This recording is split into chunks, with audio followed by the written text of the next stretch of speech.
नमस्कार, मैं डॉक्टर प्रतिमा त्रिपाठी। रांची यूनिवर्सिटी के बीएड सेकेंड ईयर में कोर्स 10 में समावेशी शिक्षा से संबंधित बहुत से टॉपिक हैं, जिसमें से आज एक महत्वपूर्ण टॉपिक समावेशी शिक्षा है क्या, इसका क्या इम्पोर्टेंस है और इससे संबंधित समावेशी शिक्षा से संबंधित अधिकतर जो प्रश्न आते हैं वो कैसे आएंगे और उनके आंसर में हम क्या जनरलाइज करके, क्योंकि एक्चुअल क्लासरूम में बहुत समय होता है, क्वेश्चन होता है बच्चों का, लेकिन यहाँ पर कोशिश की जाएगी कि कम समय में स्टूडेंट्स को ये समझाने का प्रयास किया जाए कि कोई भी क्वेश्चन अगर आए समावेशी शिक्षा से संबंधित तो हम उसे किन किन बिंदुओं के अंतर्गत उसका हम अध्ययन करें तो हम लिख सकते हैं। जैसे समावेशी शिक्षा, सबसे पहले तो मीनिंग इसकी पूछी जाती है, मीनिंग क्या है, एम क्या है। फिर समावेशी शिक्षा को हम कैसे क्रिएट करें, विद्यालयी माहौल में कैसे क्रिएट करें, इसके लिए क्या बैरियर्स हैं, क्या बाउंड्रीज़ हैं, क्या मेरिट है, क्या डिमेरिट है, इस तरह के प्रश्न आते हैं। तो सबसे पहले अगर मीनिंग की बात करें तो हमेशा हमने पहले भी वीडियो में आपको बताया है, क्लासरूम इंस्ट्रक्शन में भी बताते हैं कि प्रश्न जो पूछा जाए पहले आप उस प्रश्न को बहुत ध्यानपूर्वक पढ़िए परीक्षा में, और सिलसिलेवार तरीके से प्रश्न जितने बिंदुओं में, जितने पार्ट्स में प्रश्न पूछा गया है आप पहले फ्रेमिंग बनाइए। इसका क्या फ़ायदा होगा कि आपके प्रश्न का कोई भी बिंदु जो है वो छूटेगा नहीं। तो सबसे पहले अगर हम इस पर, और कभी कभी होता है स्टूडेंट्स को कि वो नर्वस हो जाते हैं एग्जामिनेशन हॉल में, ऐसा लगता है माइंड में कि कुछ भी उनके दिमाग में नहीं है, बहुत पढ़ाई की है लेकिन वो कुछ लिख नहीं सकते। तो सबसे पहले आप क्वेश्चन पढ़िए। क्वेश्चन आपके लिए सबसे अच्छा क्लू है। जब आपको कुछ भी नहीं समझ में आ रहा, प्रश्न को 2-3 बार पढ़िए। अगर आपको लग रहा है कि आपको कुछ समझ में नहीं आ रहा है, सब ऊपर से चला जा रहा है, तो मान लीजिए समावेशी शिक्षा संबंधित कोई प्रश्न आया तो ये वर्ड तो ज़रूर आएगा कि समावेशी शिक्षा है क्या, या समावेशी, ये शब्द जरूर प्रयुक्त होगा। तो सबसे पहले इस शब्द पर गौर करते हैं, समावेशी। तो किसी भी शब्द का जब हम मीनिंग देंगे तो मीनिंग देने के बहुत से तरीके हैं, लेकिन सबसे अच्छा जो तरीका है, मेरा जो मानना है, वो सबसे अच्छा तरीका क्या है, किसी भी चीज़ की मीनिंग आप कैसे दे सकते हैं। सबसे पहले उस शब्द का जो शाब्दिक अर्थ है, वर्बल मीनिंग जिसे कहते हैं, फिर उसके बाद वर्बल मीनिंग में भी अधिकतर हम दो चीज़ें यूज़ करते हैं। जब हम हिंदी में भी लिखते हैं, हिंदी और इंग्लिश मीडियम में भी हम क्या करते हैं कि संस्कृत में वो कहाँ से डेराइव्ड है शब्द, वो भी लिखते हैं। तो वर्बल मीनिंग में वो हिंदी में कहाँ से, अगर हिंदी है तो जाहिर सी बात है उसकी उत्पत्ति या निष्पत्ति के लिए हमें संस्कृत में जाना पड़ेगा। अगर हम इंग्लिश में दे रहे हैं तो हमें उसकी निष्पत्ति के लिए लैटिन में जाना पड़ेगा। तो ये हो गया हमारा शब्द। शाब्दिक अर्थ में हम हिंदी और इंग्लिश दो चीज़ों का शाब्दिक अर्थ ज़रूर दें। तो समावेशी, समावेशी शब्द जो है, अगर इस पर हम ध्यान दें तो ये समजोड़ आवेशी से बना हुआ है। सम का तात्पर्य क्या है, समान रूप से। आवेश का अर्थ क्या होता है, प्रविष्ट होना या किसी चीज पर दबाव डालना, प्रेशर डालना। पर यहाँ पर दबाव का मतलब क्या है कि कोई भी छूटे नहीं। और शिक्षा जोड़ देंगे। शिक्षा का मीनिंग आपको किसी अन्य वीडियो में बताया जाएगा, क्योंकि बहुत ही ब्रॉड मीनिंग है, लेकिन यहाँ संक्षेप में समझ सकते हैं कि अंतर्निहित शक्तियों को बाहर निकालना ही एजुकेशन है। तो यहाँ समावेशी शब्द का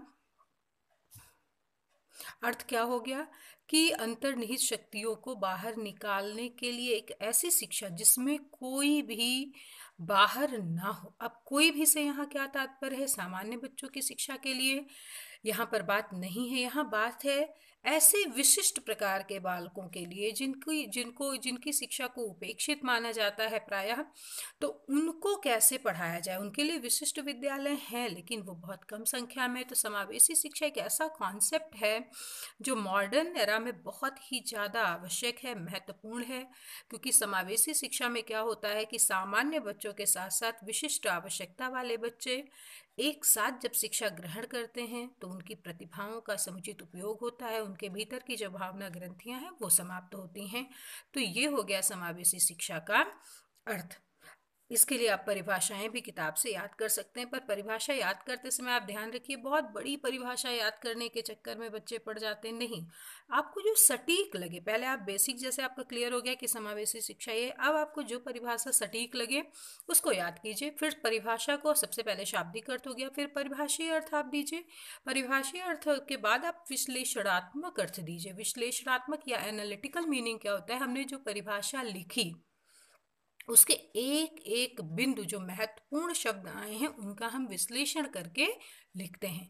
इसके बाद आप दे सकते हैं परिभाषा के पश्चात उस जिस शब्द के बारे में बात हो रही है उसका व्यापक अर्थ, वाइडर मीनिंग, क्योंकि केवल शाब्दिक अर्थ से काम नहीं चलता है। जैसे पाठ्यक्रम में पाठ्यक्रम का अगर शाब्दिक अर्थ लेंगे तो क्या है, दौड़ का मैदान है, लेकिन स्कूल का क्या अर्थ है, स्कूला, स्कूला से क्या तात्पर्य, अवकाश। तो जब हम वाइडर मीनिंग लेंगे तब हमें अच्छे से समझ में आएगा। तो वाइडर मीनिंग तो ये हो गया, हमें किसी भी चीज़ का अर्थ देना है तो इस प्रकार देना है। अब समावेशी शिक्षा के अंतर्गत किन किन चीज़ों का महत्वपूर्ण स्थान है, जैसे इसका क्षेत्र क्या है, कौन कौन से लोग इसके अंतर्गत आ सकते हैं। दूसरा है, या नेक्स्ट जिसको कह सकते हैं, इसके क्या एम्स हैं, एम्स और ऑब्जेक्टिव, उद्देश्य और लक्ष्य क्या हैं, यहाँ पर मिलाकर हम अध्ययन करेंगे। फिर इसकी उपयोगिता और महत्व क्या है। महत्व और उपयोगिता जब भी पूछा जाएगा अधिकतर वो वर्तमान से पूछा जाता है। और समावेशी शिक्षा का कॉन्सेप्ट जो है वो मॉडर्न उसके लिए बहुत आवश्यक है, क्योंकि अभी आरटीई लागू है, राइट टू एजुकेशन है, तो समावेशी शिक्षा इसलिए भी और आवश्यक और उपादेय और महत्वपूर्ण हो जाता है। तो ये हो गया। फिर अब समावेशी शिक्षा अगर किसी विद्यालय में लागू किया जाए तो हमें क्या क्या प्रयास करने होंगे, उसके लिए क्या शिक्षण विधियां अपनानी होंगी, उसके लिए समय सारणी कैसी होनी चाहिए, अनुशासन की पद्धति कैसी होनी चाहिए, शिक्षण किस प्रकार से देना चाहिए, शिक्षक कैसे होने चाहिए, ट्रेंड होने चाहिए, कैसी ट्रेनिंग होनी चाहिए। फिर उसके पश्चात है विद्यालय का इन्वायरमेंट, जो नॉर्मल विद्यालय है वैसा ही इन्वायरमेंट होना चाहिए, कैसा इन्वायरमेंट होना चाहिए। उसके पश्चात पाठ्यक्रम, बहुत इंपॉर्टेंट चीज़ है, करिकुलम कैसा होना चाहिए। फिर मूल्यांकन की पद्धतियाँ, क्या नॉर्मल बच्चों का जैसे मूल्यांकन करते हैं उसी प्रकार का इनका भी मूल्यांकन किया जाएगा। परीक्षा की पद्धतियां भी इसी को कह सकते हैं। फिर उसके बाद शिक्षक और छात्र के मध्य संबंध, क्योंकि ऐसे बच्चे, जाहिर सी बात है, ज़्यादा अटेंशन उनको चाहिए होगी, तो शिक्षक और छात्र के मध्य कैसे संबंध होने चाहिए। तो ये कुछ चीज़ें हैं जिस पे आप, कोई फिलोसोफर भी अगर आते हैं, जॉन डीवी आते हैं, रूसो आते हैं, पेस्टोलॉजी आते हैं, महात्मा गांधी, जिद्दू कृष्णमूर्ति, कोई भी फिलोसोफर दुनिया के, चाहे इंडियन है चाहे वेस्टर्न है, अगर आते हैं तो इन पॉइंट्स में लिख सकते हैं। प्लस समावेशी शिक्षा को भी अगर इससे संबंधित प्रश्न आता है कि क्या है विद्यालय में, इसे आप कैसे लागू करेंगे, कैसे करेंगे, तो इन्हीं पॉइंट्स के अंतर्गत हमें देना है। और नेक्स्ट वीडियो में एक एक पॉइंट को जब डील करेंगे आपको लगेगा कि सारा नॉलेज आपके पास है, कुछ भी आपको याद करने की ज़रूरत नहीं है, शायद एक आध परिभाषाएं याद करनी पड़े, सारा नॉलेज आपके पास है। और एकदम याद रखिएगा, अपने प्री नॉलेज को हमेशा यूज़ करना है। 3H 4H, 3 R's, एजुकेशन की कुछ परिभाषाएं, जैसे महात्मा गांधी जी की, विवेकानंद जी की, बहुत ही आसान परिभाषाएं, बहुत ही प्रचलित परिभाषाएं, क्योंकि समावेशी के साथ यहाँ शिक्षा शब्द जुड़ा हुआ है। कोई भी फिलोसफर भी अगर आते हैं तो वो चूंकि शिक्षा दार्शनिक है, तो आप एजुकेशन के मीनिंग को उनके अकॉर्डिंग भी, प्लस किसी अन्य ने भी जो एजुकेशन की मीनिंग दी है वो आप यूज़ कर सकते हैं वहाँ पर। तो आशा है ये वीडियो आपको उपादेय लगा होगा। और कल हम लोग इसी में, और कल या नेक्स्ट वीडियो में हम और भी कंटिन्यू करेंगे इसी में कि समावेशी शिक्षा का महत्व क्या है, इसकी उपयोगिता क्या है, और बाकी भी बिंदुओं के अंतर्गत हम अध्ययन करेंगे। बहुत बहुत धन्यवाद। शुभ दिन।